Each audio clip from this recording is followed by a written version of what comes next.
সকলোকে নমস্কাৰ জনাইছোঁ। অংগনবাদী কৰ্মী, সহায়িকা, আশা কৰ্মী আৰু ৰন্ধন কৰ্মীসকলক লৈ মুখ্যমন্ত্ৰীৰ গুৰুত্বপূৰ্ণ মন্তব্য। অংগনবাদী কৰ্মী, মিনিকৰ্মী, সহায়িকা, আশা কৰ্মী আৰু ৰন্ধন কৰ্মীসকলৰ দৰমহাক লৈ মুখ্যমন্ত্ৰী ডক্টৰ হিমন্ত বিশ্ব শৰ্মাই সংবাদমেলত কি কৈছিল আমি শুনো আহকচোন। চৰকাৰৰ পৰা দৰমহা বেছি পাবৰ কাৰণে আমৰ অনশন কৰিব নালাগে।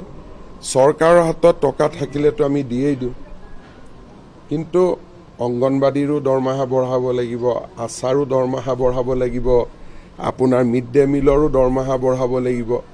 একেলগে চৰকাৰখনে ইমান কাম কৰিব নোৱাৰে। আমৰ অনশন কৰিব লাগিছিল যদি 2 বছৰ আগতে কৰিব লাগিছিল, সমস্যাটো সমাধান হৈ গ'লহেঁতেন।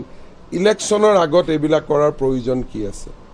তথাপিতো মই শিক্ষামন্ত্ৰীক কৈছোঁ যে দৰমহা যদি কিছু বঢ়াব পৰা স্কোপ আছে বঢ়াই দিব, কিন্তু ইলেকশ্যনৰ সময়ত যিসকলে আন্দোলন কৰে সেই আন্দোলনবিলাক জেনুইন নহয়। যদি ভোক লাগিছিলতো 5 বছৰে ভোক লাগি আছিল। গতিকে আজিৰ দিনত মোক ক'লে মই কি কৰিব পাৰোঁ? বাজেট হৈয়ে গ'ল যোৱা মাৰ্চতে। যদি আন্দোলন কৰিব লাগিছিল যোৱা বছৰ বাজেটৰ আগতে কৰিব লাগিছিল। আজিৰ দিনত মই এতিয়া কি কৰিব পাৰোঁ? সেইকাৰণে তথাপিতো মই শিক্ষামন্ত্ৰীক কৈছোঁ যে ক'ৰবাত যদি কিবা জমা আছে তেওঁলোকৰ লগত কথা পাতি ঠিক কৰক, কিন্তু মানে যিটো কাম ভাল কৰি কথা পাতিলেও হয় তাক আৰু ইমান এটা পৰ্যায়লৈকে লৈ যোৱাৰ প্ৰয়োজন নাথাকে বুলি মই ভাবোঁ। আৰু মই ভাবোঁ যে তেওঁলোকে শিক্ষামন্ত্ৰীৰ লগত কথা পাতিব লাগে। ময়ো শিক্ষামন্ত্ৰীক কৈ দিম কথা বতৰা পাতি লওক। চৰকাৰৰ পৰা দৰমহা বেছি পাবৰ কাৰণে আমৰ অনশন কৰিব নালাগে। চৰকাৰৰ হাতত টকা থাকিলেতো আমি দিয়েই দিওঁ, কিন্তু অংগনবাদীৰো দৰমহা বঢ়াব লাগিব, আশাৰো দৰমহা বঢ়াব লাগিব, আপোনাৰ মিড ডে মিলৰো দৰমহা বঢ়াব লাগিব।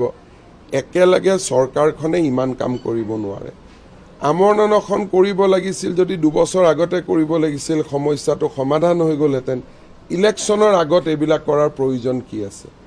তথাপিতো মই শিক্ষামন্ত্ৰীক কৈছোঁ যে দৰমহা যদি কিছু বঢ়াব পৰা স্কোপ আছে বঢ়াই দিব, কিন্তু ইলেকশ্যনৰ সময়ত যিসকলে আন্দোলন কৰে সেই আন্দোলনবিলাক জেনুইন নহয়। যদি ভোক লাগিছিলতো 5 বছৰে ভোক লাগি আছিল।